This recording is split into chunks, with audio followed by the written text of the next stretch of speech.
Hi friends, welcome back to S P tech Kannada YouTube channel. ವೀಕ್ಷಕರೇ, ಈ ವಿಡಿಯೋದಲ್ಲಿ ಯಾರೆಲ್ಲ ಗೃಹಲಕ್ಷ್ಮಿ ಹಣಕ್ಕಾಗಿ ವೇಟ್ ಮಾಡ್ತಾ ಇದ್ರಿ, ಗೃಹಲಕ್ಷ್ಮಿ ಹಣನ ಯಾರಿಗೆಲ್ಲ ಬಂದಿಲ್ವೋ, 22ನೇ ಕಂತಿನ ಹಣ ಬಂದಿಲ್ಲ ಅಥವಾ 23ನೇ ಕಂತಿನ ಹಣ ಕೂಡ ಯಾವಾಗ ಬರುತ್ತೆ ಅಂತ ಕೇಳ್ತಾ ಇದ್ರಿ. ಯಾರಿಗೆಲ್ಲ 22ನೇ ಕಂತಿನ ಹಣ ಜಮಾ ಆಗಿದೆ ಅಂಥವ್ರು 23ನೇ ಕಂತಿನ ಹಣ ಯಾವ ದಿನಾಂಕದಂದು ಬಿಡುಗಡೆ ಆಗುತ್ತೆ. ಈಗಾಗಲೇ ನಾವು ಸೋಷಿಯಲ್ ಮೀಡಿಯಾಗಳಲ್ಲಿ ಮಾಹಿತಿನ ಕೇಳ್ತಾ ಇದ್ದೀವಿ, 23ನೇ ಕಂತಿನ ಹಣ ಬಿಡುಗಡೆ ಆಗಿದೆ ಅಂತ ಮಾಹಿತಿನ ತಿಳಿಸ್ತಾ ಇದ್ದಾರೆ. ಮತ್ತು ಕಳೆದ 2-3 ತಿಂಗಳಿಂದ ಗೃಹಲಕ್ಷ್ಮಿ ಹಣನ ಬರ್ತಾ ಇಲ್ಲ ಅಂತಂದರೆ ನಾವೇನು ಮಾಡಬೇಕು, ಅಂಥವರಿಗೆ ಯಾವಾಗ ಬರುತ್ತೆ ಅದನ್ನು ಕೂಡ ಕಂಪ್ಲೀಟಾಗಿ ತಮಗೆ ತಿಳಿಸ್ಕೊಡ್ತಾ ಇದ್ದೀನಿ. ಮತ್ತು ಗೃಹಲಕ್ಷ್ಮಿ 22ನೇ ಕಂತಿನ ಜಮಾ ಆಗಿದೆಯಾ ಅಥವಾ 23ನೇ ಕಂತಿನ ಜಮಾ ಆಗಿದೆಯಾ ಅಂತ ಡೌಟ್ ಇದೆ ವೀಕ್ಷಕರೇ ಸಾಕಷ್ಟು ಜನರಿಗೆ. ಯಾಕೆ ಅಂತಂದರೆ ಕಳೆದ 2-3 ತಿಂಗಳಿಂದ ಅಥವಾ 4 ತಿಂಗಳಿಂದ ಹಣನ ಪೆಂಡಿಂಗ್ ಇರುವ ಕಾರಣಕ್ಕಾಗಿ, ಹೀಗಾಗಿ 23ನೇ ಕಂತಿನ ಇದೆಯಾ ಅಥವಾ 22ನೇ ಕಂತಿನ ಬಿಡುಗಡೆ ಆಗಿದೆಯಾ ಅಂತ ಈ ರೀತಿಯಾಗಿ ಭಾಳಷ್ಟು ಜನರಿಗೆ ಡೌಟ್ ಇದೆ ವೀಕ್ಷಕರೇ. ಹೀಗಾಗಿ ಇದರ ಎಲ್ಲದರ ಬಗ್ಗೆಯೂ ಕೂಡ ಕಂಪ್ಲೀಟಾಗಿ ತಮಗೆ ಮಾಹಿತಿನ ತಿಳಿಸ್ಕೊಡ್ತಾ ಇದ್ದೀನಿ. ಜೊತೆಗೆ 23ನೇ ಕಂತಿನೂ ಕೂಡ ಯಾವ ದಿನಾಂಕದಂದು ನಿಮ್ಮ ಒಂದು ಖಾತೆಗಳಿಗೆ ಅಂತಂದರೆ ಫಲಾನುಭವಿಗಳ ಖಾತೆಗಳಿಗೆ ಯಾವಾಗ ಜಮೆ ಆಗುತ್ತೆ ಅಂತ ಈ ವಿಡಿಯೋದಲ್ಲಿ ಸಂಪೂರ್ಣವಾಗಿ ತಮಗೆ ಮಾಹಿತಿನ ತಿಳಿಸ್ಕೊಡ್ತಾ ಇದ್ದೀನಿ. ಅದಕ್ಕೂ ಮುಂಚೆ ಇನ್ನೂ ಯಾರು ವಿಡಿಯೋ ನೋಡುವಂಥ ಪ್ರತಿಯೊಬ್ಬರು ಕೂಡ ವಿಡಿಯೋಗೆ ಇನ್ನೂ ಯಾರು ಲೈಕ್ ಮಾಡಿಲ್ಲ, ದಯವಿಟ್ಟು ವಿಡಿಯೋ ನೋಡುವಂಥವ್ರು ವಿಡಿಯೋಗೆ ಲೈಕ್ ಮಾಡಿ. ವಿಡಿಯೋಗೆ ಲೈಕ್ ಮಾಡಿದ ತಕ್ಷಣ ಹೈಪ್ ಅನ್ನೋ ಆಪ್ಷನ್ ಕೂಡ ಬರುವಂಥದ್ದು, ಹೈಪ್ ಅನ್ನೋ ಆಪ್ಷನ್ ಕೂಡ ಕ್ಲಿಕ್ ಮಾಡಿ ಅಂತ ಹೇಳ್ತಾ, ಮತ್ತು ನಮ್ಮ ಒಂದು ಯೂಟ್ಯೂಬ್ ಚಾನಲ್ನ ಯಾರೆಲ್ಲ ಹೊಸದಾಗಿ ನೋಡ್ತಾ ಇದ್ರಿ ಅಥವಾ ಸಬ್ಸ್ಕ್ರೈಬ್ ಆಗದೇ ವಿಡಿಯೋನ ನೋಡ್ತಾ ಇದ್ರಿ ಅಂತಂದರೆ ಈ ರೀತಿಯಾಗಿ ಸಬ್ಸ್ಕ್ರೈಬ್ ಆಪ್ಷನ್ ಇರುತ್ತೆ, ಇಲ್ಲಿ ಸ್ಕ್ರೀನ್ ಮೇಲೆ ನೋಡ್ಕೊಳ್ಬೋದು. ಸಬ್ಸ್ಕ್ರೈಬ್ ಆಪ್ಷನ್ ಮೇಲೆ ಕ್ಲಿಕ್ ಮಾಡಿ. ಸಬ್ಸ್ಕ್ರೈಬ್ ಆಪ್ಷನ್ ಮೇಲೆ ಕ್ಲಿಕ್ ಮಾಡಿದ ನಂತರ ಮತ್ತೆ ಒಂದು ಸಾರಿ ಸಬ್ಸ್ಕ್ರೈಬ್ ಆಪ್ಷನ್ ಮೇಲೆ ಕ್ಲಿಕ್ ಮಾಡಿ, ಅಲ್ಲಿ ಆಲ್ ಅನ್ನೋ ಆಪ್ಷನ್ನ ಸೆಲೆಕ್ಟ್ ಮಾಡ್ಕೊಳ್ಳಿ. ಈ ರೀತಿ ಮಾಡೋದ್ರಿಂದ ಮುಂದೆ ನಾವು ಯಾವುದೇ ರೀತಿಯಾಗಿರ್ತಕ್ಕಂಥ ಹೊಸ ಮಾಹಿತಿಗಳು, ಹೊಸ ವೀಡಿಯೋಗಳು, ಸಾರ್ವಜನಿಕರಿಗೆ ಉಪಯುಕ್ತವಾಗುವಂಥ ಮಾಹಿತಿಗಳು ನಮ್ಮ ಒಂದು ಯೂಟ್ಯೂಬ್ ಚಾನಲ್ ಮೇಲೆ ಅಪ್ಲೋಡ್ ಮಾಡಿದರೆ ನಿಮಗೆ ಮೊದಲಿಗೆ ನೋಟಿಫಿಕೇಷನ್ ಬರುತ್ತೆ. ನೋಟಿಫಿಕೇಷನ್ ಕ್ಲಿಕ್ ಮಾಡೋ ಮುಖಾಂತರವಾಗಿ ಹೊಸ ಮಾಹಿತಿಗಳನ್ನು, ಹೊಸ ವೀಡಿಯೋಗಳನ್ನು, ಹೊಸ ಅಪ್ಡೇಟ್ಗಳನ್ನು ನೀವು ಮೊದಲಿಗೆ ಪಡೆದುಕೊಳ್ಬೋದು ಅಂತ ಹೇಳ್ತಾ, ಬನ್ನಿ ವೀಕ್ಷಕರೇ, ಗೃಹಲಕ್ಷ್ಮಿ ಯೋಜನೆಗೆ ಸಂಬಂಧಪಟ್ಟಂತೆ ನೀವೆಲ್ಲ ಏನೆಲ್ಲ ಕಮೆಂಟ್ಸ್ಗಳನ್ನು ಮಾಡಿದಿರಿ ಎಲ್ಲದರ ಬಗ್ಗೆಯೂ ಕೂಡ ವಿವರವಾಗಿ ತಮಗೆ ಮಾಹಿತಿನ ತಿಳಿಸ್ಕೊಡುವ ಪ್ರಯತ್ನ ಮಾಡ್ತಾಯಿದ್ದೀನಿ. ಬನ್ನಿ ವಿಡಿಯೋನ ಶುರು ಮಾಡೋಣ. ವೀಕ್ಷಕರೇ, ಮೊದಲನೇದಾಗಿ ಈ ಒಂದು ಗೃಹಲಕ್ಷ್ಮಿ ಯೋಜನೆಗೆ ಸಂಬಂಧಪಟ್ಟಂತೆ ಈ 3 ಮಾಹಿತಿ ಬಗ್ಗೆ ಭಾಳಷ್ಟು ಜನರು ತಮಗೆ ಕಮೆಂಟ್ ಮೂಲಕ ಮಾಹಿತಿನ ಕೇಳಿದ್ರಿ.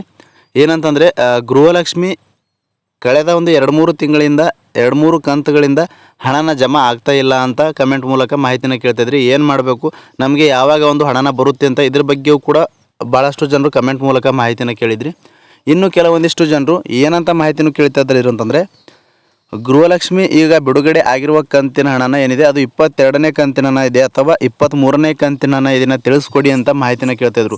ಅಂತಂದರೆ ಕಳೆದ 2-3 ತಿಂಗಳಿಂದ ಹಣನ ಬರೋದು ಸ್ವಲ್ಪ ಲೇಟ್ ಆಗಿರುವುದರ ಕಾರಣಕ್ಕಾಗಿ ಭಾಳಷ್ಟು ಜನರಿಗೆ ಏನಂತ ಡೌಟ್ ಇದೆ ಅಂತಂದರೆ, ಗೃಹಲಕ್ಷ್ಮಿ 22ನೇ ಕಂತಿನ ಬಿಡುಗಡೆ ಆಗಿದ್ದೇನೆ ಅಥವಾ 23ನೇ ಕಂತಿನ ಬಿಡುಗಡೆ ಆಗಿದ್ದೇನೆ ಅಂತ ಡೌಟಲ್ಲಿದ್ದಾರೆ ವೀಕ್ಷಕರೇ. ಅದ್ರ ಬಗ್ಗೆಯೂ ಕೂಡ ಕಂಪ್ಲೀಟಾಗಿ ತಮಗೆ ಮಾಹಿತಿನ ತಿಳಿಸ್ಕೊಡ್ತಾಯಿದ್ದೀನಿ. ಇನ್ನು ಕೆಲವೊಂದಿಷ್ಟು ಜನರು 22ನೇ ಕಂತಿನ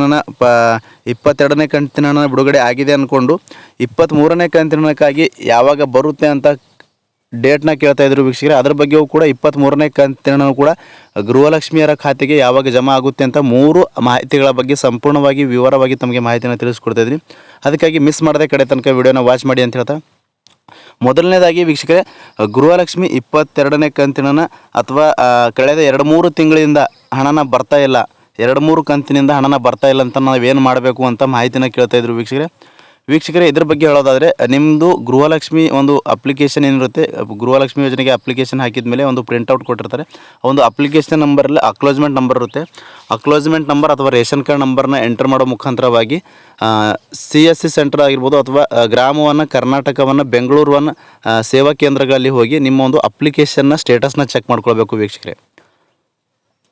ಗ್ರಾಮೋನ್ ಕೇಂದ್ರಗಳಲ್ಲಿ ಹೋಗಿ ನೀವು ಅಪ್ಲಿಕೇಶನ್ ಸ್ಟೇಟಸ್ ಚೆಕ್ ಮಾಡ್ಕೊಳ್ಬೇಕಾಗುತ್ತೆ. ಯಾರ್ದೆಲ್ಲ 2-3 ಕಂತುಗಳಿಂದ ಹಣನ ಬರ್ತಾ ಇಲ್ಲ, ಕಂಪ್ಲೀಟಾಗಿ ಸ್ಟಾಪ್ ಆಗಿ ನಿಂತಿದೆ ಅಂತಂದರೆ ನೀವು ನಿಮ್ಮ ಒಂದು ಹತ್ತಿರದ ಗ್ರಾಮೋನ್ ಕೇಂದ್ರಗಳಿಗೆ ಹೋಗಿ ನಿಮ್ಮ ಒಂದು ಅಪ್ಲಿಕೇಶನ್ ಸ್ಟೇಟಸ್ನ ಚೆಕ್ ಮಾಡ್ಕೊಳ್ಬೇಕಾಗುತ್ತೆ ಮೊದಲನೇದಾಗಿ.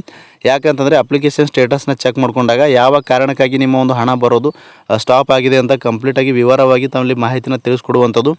ಜೊತೆಗೆ ಯಾಕೆ ಅಂತಂದರೆ, ಗೃಹಲಕ್ಷ್ಮಿ ಹಣನ ಬರದೇ ಇರೋಕ್ಕೆ ಕಾರಣಗಳು ಭಾಳಷ್ಟು ಇರುವಂಥದ್ದು. ಯಾಕೆಂತಂದರೆ, ಮೊದಲನೇದಾಗಿ ನಿಮ್ಮ ಒಂದು ಬ್ಯಾಂಕಿಗೆ ಆಧಾರ್ ಸೀಡಿಂಗ್ ಆಗದೇ ಇರುವಂಥದ್ದು, ಮತ್ತು ರೇಷನ್ ಕಾರ್ಡ್ಗೆ KYC ಆಗದೇ ಇರುವಂಥದ್ದು, ರೇಷನ್ ಕಾರ್ಡ್ ಬಂದ್ ಆಗುವಂಥದ್ದು, ಮತ್ತು ಯಾರೆಲ್ಲ ಒಂದು ಆದಾಯ ತೆರಿಗೆಗಳನ್ನು ಕಟ್ತಾ ಇದ್ದೀರಿ, ಆದಾಯ ತೆರಿಗೆಗಳನ್ನು ಕಟ್ತಕ್ಕಂಥವ್ರು, ಮತ್ತು ಕೆಲವೊಂದಿಷ್ಟು ಜನರು APL ಅಂತಂದರೆ ಶ್ರೀಮಂತರು ಆದಾಯ ತೆರಿಗೆಗಳನ್ನು ಕಟ್ತಾ ಇದ್ದಂಥವ್ರು ಅಥವಾ ಸರ್ಕಾರಿ ನೌಕರರು ಇದ್ದಂಥವ್ರು ಅಂಥವರು ಕೂಡ ಗೃಹಲಕ್ಷ್ಮಿ ಯೋಜನೆಗೆ ಸಂಬಂಧಪಟ್ಟಂತೆ ಅಪ್ಲಿಕೇಶನ್ಗಳ ಹಾಕಿ ಸೌಲಭ್ಯಗಳನ್ನು ಪಡಿತಾ ಇರುವುದರಿಂದ ಈಗಾಗಲೇ ಕೆಲವೊಂದಿಷ್ಟು ಜನರದ್ದು ಕೂಡ ಪರಿಷ್ಕರಣೆ ಕೂಡ ಮಾಡಿರುವಂಥದ್ದು.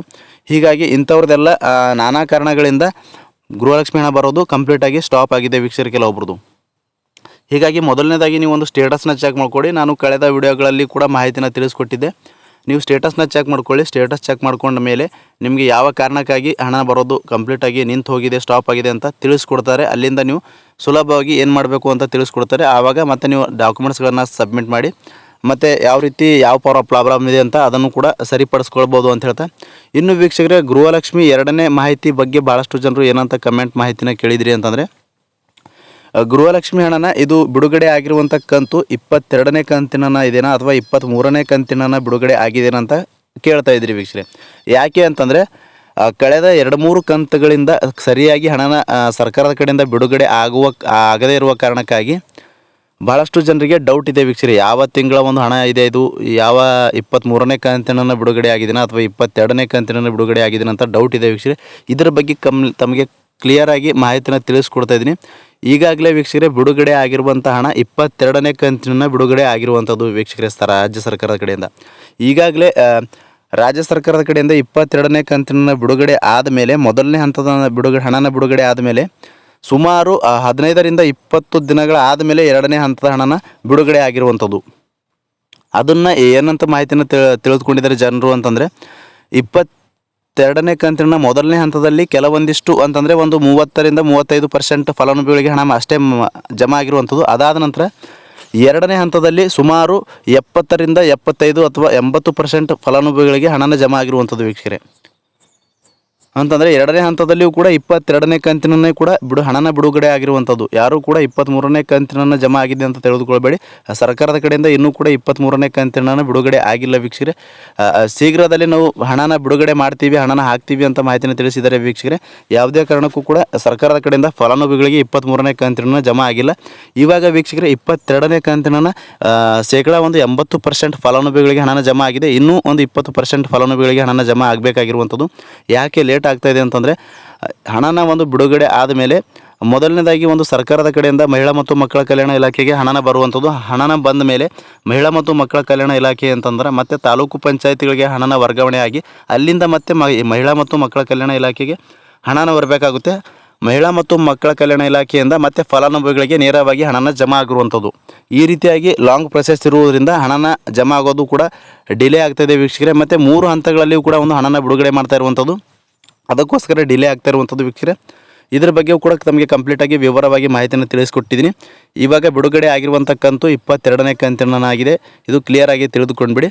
ಇನ್ನು 3ನೇದಾಗಿ ವೀಕ್ಷಕರೇ ಏನಂತ ಮಾಹಿತಿನ ಕೇಳ್ತಾ ಇದ್ರು ಅಂತಂದರೆ, 22ನೇ ಕಂತಿನ ಪಡೆದಂಥವರು 23ನೇ ಕಂತಿನ ಯಾವ ದಿನಾಂಕದಂದು ಫಲಾನುಭವಿಗಳ ಖಾತೆಗಳಿಗೆ ಹಣನ ಜಮಾ ಆಗುತ್ತೆ, ನಮಗೆ ಬರುತ್ತೆ ಅಂತ ಕೇಳ್ತಾ ಇದ್ರು. ಇದ್ರ ಬಗ್ಗೆ ಹೇಳೋದಾದರೆ 23ನೇ ಕಂತಿನ ವೀಕ್ಷಕರೇ ಈಗಾಗಲೇ 22ನೇ ಕಂತಿನೂ ಕೂಡ 80% ಫಲಾನುಭವಿಗಳಿಗೆ ಹಣನ ಜಮಾ ಆಗಿದೆ. 22ನೇ ಕಂತಿನ ಸಂಪೂರ್ಣವಾಗಿ ಇನ್ನೂ 4-5 ದಿನಗಳಲ್ಲಿ ಕ್ಲಿಯರ್ ಆಗುವಂಥದ್ದು. ಅದಾದ ನಂತರ ವೀಕ್ಷಕರೇ ಅಂತಂದರೆ ನವೆಂಬರ್ ಮೊದಲನೇ ವಾರದಲ್ಲಿ ಒಂದು ಗೃಹಲಕ್ಷ್ಮಿ ಹಣನ ಬರುತ್ತೆ ಅಂತ ಮಾಹಿತಿ ಕೂಡ ಕೇಳಿ ಬರ್ತಾ ಇದೆ ವೀಕ್ಷಕರೇ.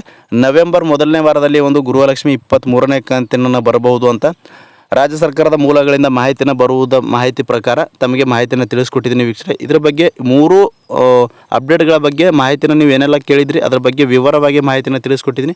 ಮತ್ತೆ ಏನಾದರೂ ಗೃಹಲಕ್ಷ್ಮಿ ಯೋಜನೆಗೆ ಸಂಬಂಧಪಟ್ಟಂತೆ ಡೌಟ್ಸ್ ಇದ್ದರೂ ಕೂಡ ಕಮೆಂಟ್ ಬಾಕ್ಸಲ್ಲಿ ಕಮೆಂಟ್ ಮಾಡಿ. ಅಂತಹ ಕಮೆಂಟ್ಗಳಿಗೆ ನಾನು ಆದಷ್ಟು ರಿಪ್ಲೈ ಮಾಡೋದಕ್ಕೆ ಪ್ರಯತ್ನ ಮಾಡ್ತೀನಿ ಅಂತ ಹೇಳ್ತಾ, ಫ್ರಮ್ ಬಿಗಿನಿಂಗಿಂದ ಎಂಡ್ವರೆಗೂ ಈ ಒಂದು ವಿಡಿಯೋನ ಮಿಸ್ ಮಾಡದೆ ಕಡೆ ತನಕ ನೋಡಿದಕ್ಕಾಗಿ ತಮ್ಮೆಲ್ಲರಿಗೂ ಧನ್ಯವಾದಗಳು ವೀಕ್ಷಕರೇ. ಮತ್ತು ಇನ್ನೂ ಯಾರು ವಿಡಿಯೋಗೆ ಲೈಕ್ ಮಾಡಿಲ್ಲ ದಯವಿಟ್ಟು ವಿಡಿಯೋಗೆ ಲೈಕ್ ಮಾಡಿ. ಈ ಒಂದು ಮಾಹಿತಿನ ಗೃಹಲಕ್ಷ್ಮಿ ಹಣನ ಪಡಿತಕ್ಕಂಥವ್ರಿಗೆ ಪ್ರತಿಯೊಬ್ಬರಿಗೂ ವಿಡಿಯೋನ ಶೇರ್ ಮಾಡಿ ಅಂತ ಹೇಳ್ತಾ, ಫ್ರಮ್ ಬಿಗಿನಿಂಗಿಂದ ಎಂಡ್ವರೆಗೂ ವಿಡಿಯೋ ನೋಡಿದಕ್ಕಾಗಿ ತಮ್ಮೆಲ್ಲರಿಗೂ ಮತ್ತೊಮ್ಮೆ ಹೃದಯಪೂರ್ವಕ ಧನ್ಯವಾದಗಳನ್ನು ಹೇಳ್ತಾ ಮತ್ತೆ ಮುಂದಿನ ವಿಡಿಯೋದಲ್ಲಿ ಭೇಟಿಯಾಗೋಣ. ಅಲ್ಲಿವರೆಗೂ ನಮಸ್ಕಾರ.